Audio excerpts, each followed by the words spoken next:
Hi welcome to zero to hero. I hate you brinjal എന്നല്ലേ നമ്മളും നമ്മളെ മക്കളും മാറി മാറി പറയണത്. എന്നാൽ അതുപോലെ എന്ത് തയ്യാറാക്കി നോക്കിട്ടോ.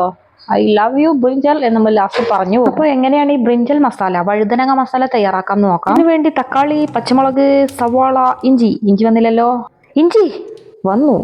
ഇതാ ഇഞ്ചി കുത്തി ചതക്കുക. പറഞ്ഞു വരുന്നത് മിക്സിയിലൊന്നും അടിച്ച് പേസ്റ്റ് ആക്കണ്ട എന്നാണ്, മനസ്സിലായോ? വെളുത്തുള്ളി ഇതുപോലെ കുത്തിച്ചതക്കുക. ഈ പണികളൊക്കെ ആദ്യമാണ് ചെയ്തച്ചാ പിന്നെ പണിയില്ല. അതുപോലെ വലിയുള്ളി ഇതുപോലെ കുനുകുനുകുനാ എന്നങ്ങോട്ട് അരിഞ്ഞെടുക്കുക. സവാളയ്ക്ക് അതുപോലെ കഴിയുന്നതും ചെറുതാക്കി അരിഞ്ഞെടുക്കുക. അതുപോലെ തക്കാളി ഒക്കെ പരമാവധി ചെറുതാക്കി അരിഞ്ഞെടുക്കുക. തക്കാളി പിന്നെ എളുപ്പം വെന്തോ അടയണോണ്ട് കുഴപ്പമില്ല. പിന്നെ വഴുതനങ്ങ ഇതുപോലെ നന്നായി കഴുകി വൃത്തിയാക്കി ഇങ്ങോട്ട് എടുക്കുക. ശേഷം ഇതേപോലെ 4 ഭാഗത്തും ഇങ്ങനെ വരട്ട് കൊടുക്കുക. ഇതെന്തിനാന്ന് വെച്ചാൽ ഇതിൻ്റെ ഉള്ളിൽ കൂടെ വെളുത്തുള്ളി, പച്ചമുളക് ഇതുപോലെ വെച്ചുകൊടുക്കുക. ഈ വഴുതനങ്ങ പുഴുങ്ങി ഉടക്കാനുള്ളതാണ്. അപ്പൊ ഈ പുഴുങ്ങി വരുമ്പോൾ ഈ വെളുത്തുള്ളിന്റെ ഒക്കെ ഒരു ടേസ്റ്റ്, പുഴുങ്ങി ഇങ്ങനെ ഉടച്ചു വരുമ്പോൾ അതിൻ്റെ ഒക്കെ ടേസ്റ്റ് വേറെ തന്നെയാണ്. ഇതാ പച്ചമുളകും ഇതുപോലെ പരമാവധി കഴിയുന്നിടത്തോളം കയറ്റി കൊടുക്കുക. ഞാനിവിടെ കാന്താരി മുളകാണ് എടുത്തിട്ടുള്ളത്. എരിവ് കയറേണ്ടത് നല്ല എരിവുള്ള കാന്താളിയാണ്, അതുകൊണ്ട് 3 എണ്ണൊക്കെ എടുത്തിട്ടുള്ളൂ. കാണാൻ നല്ല രസമല്ലേ. ഇതിനി തിളച്ച് മറിയുന്ന വെള്ളത്തിൽ ഇങ്ങോട്ട് വെച്ചു കൊടുക്കുക, അടച്ചു വെക്കുക. അതവിടെ കടന്ന് വെന്തോളും. അന്നേരം ചൂടായ ഒരു പാനിലേക്ക് 1 ടേബിൾ സ്പൂൺ വെളിച്ചെണ്ണ നന്നായി ചൂടായാൽ നമ്മൾ നേരത്തെ അരിഞ്ഞ് തയ്യാറാക്കി വെച്ചിട്ടുള്ള എല്ലാ കൂട്ടും ഇതിലേക്ക് ചേർക്കുക. ചതച്ച് വെച്ചിട്ടുള്ള ഇഞ്ചി, വെളുത്തുള്ളി എല്ലാം ഇതിലേക്ക് ചേർത്ത് നന്നായിട്ട് വഴറ്റി കൊടുക്കുക. കുറച്ച് ഉപ്പും കൂടെ ഇട്ട് വഴറ്റുകയാണെങ്കിൽ 10 മിനിറ്റ് വഴറ്റേണ്ടത് 5 മിനിറ്റ് വഴറ്റാൽ മതിയാകും. അപ്പോൾ ഉപ്പൊക്കെ ചേർത്ത് ഇതുപോലെ നന്നായിട്ട് ഇങ്ങോട്ട് വഴണ്ട് വരണം. നമ്മളെ ബ്രിഞ്ചലിന്റെ അവസ്ഥ എന്താണെന്ന് നോക്കാം. അതാ ഇതുപോലെ ആയിട്ടുണ്ട്. ഇതിപ്പോൾ തൊലിയൊക്കെ പെട്ടെന്ന് കിട്ടുന്ന ആ ഒരു പരിവായിട്ടുണ്ട്. കണ്ടില്ല, അതിന്റെ കറയൊക്കെ ആ വെള്ളത്തിൽ തന്നെ ചേർന്ന് ബ്രിഞ്ചൽ അടിപൊളിയായി കിട്ടിയിട്ടുണ്ട്.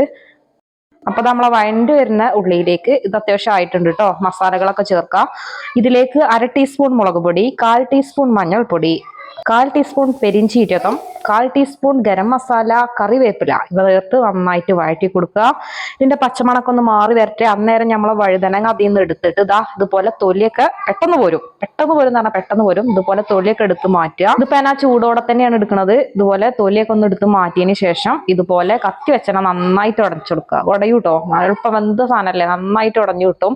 ആ വെളുത്തുള്ളിയും ഒക്കെ അതുപോലെ നന്നായിട്ട് ഉടച്ചതാക്കി കൊടുക്കുക. ഇനി ഈ കൂട്ടും കൂടി നമ്മളെ ആ മസാലയിലേക്ക് ചേർക്കണം. ഇതിപ്പോ തൊലിയൊന്നും ഇല്ലാത്തതുകൊണ്ട് ഒരു ബ്രിഞ്ചൽ, ഒരു വഴുതനങ്ങയാണെന്ന് പറയൂല കേട്ടോ. അപ്പോൾ ഈ വഴുതനങ്ങ അതിലേക്ക് ഇട്ടിട്ട് നന്നായിട്ട് ഇളക്കി മിക്സ് ആക്കി കൊടുക്കുക. ഈ വഴുതനങ്ങ മസാല ഇത് നമ്മൾ ഇട്ടുകൊടുത്തത് വഴുതനങ്ങയാണെന്ന് വലിയവർക്ക് പോലും മനസ്സിലാക്കാൻ കഴിയൂല, അത്രക്ക് ടേസ്റ്റ് ആണ്. അപ്പൊ ഇതുപോലെ എല്ലാവരും തയ്യാറാക്കി നോക്കണം. അതുപോലെ നന്നാക്കി മിക്സ് ആക്കി നല്ലോണം അതിലിട്ട് നല്ലോണം അങ്ങോട്ട് മിക്സ് ആക്കി തിരിച്ച് മറിച്ചൊക്കെ അങ്ങോട്ട് ഇളക്കി എടുത്തോളി. ഈ വഴുതനങ്ങയും ഈ മസാലയും അത്യാവശ്യം നല്ല വെന്ത് വന്ന സാധനം ആയതുകൊണ്ട് ഇനി അധികം വേവിക്കേണ്ട ഒരു ആവശ്യമില്ല. അതുപോലെ നന്നായിട്ട് ഒന്ന് മിക്സ് ആക്കി കൊടുക്കുക. ഇത്രയും വേവിച്ചാൽ മതിയാകും. നമുക്ക് ഓഫാക്കാം. ഇത് ചോറിന്റെ കൂടെയൊക്കെ സൈഡായി കഴിക്കാൻ ഈ ഒരു കറി മാത്രം മതിയാകും. അതുപോലെ ബ്രേക്ക്ഫാസ്റ്റിന് ചപ്പാത്തിന്റെ കൂടെ, ദോശന്റെ കൂടെ ഒക്കെ അടിപൊളി ടേസ്റ്റ് ആണ്. അപ്പൊ ഇതുപോലത്തെ വെറൈറ്റി വീഡിയോ ആയിട്ട് അടുത്ത ദിവസം കാണാം. ബൈ.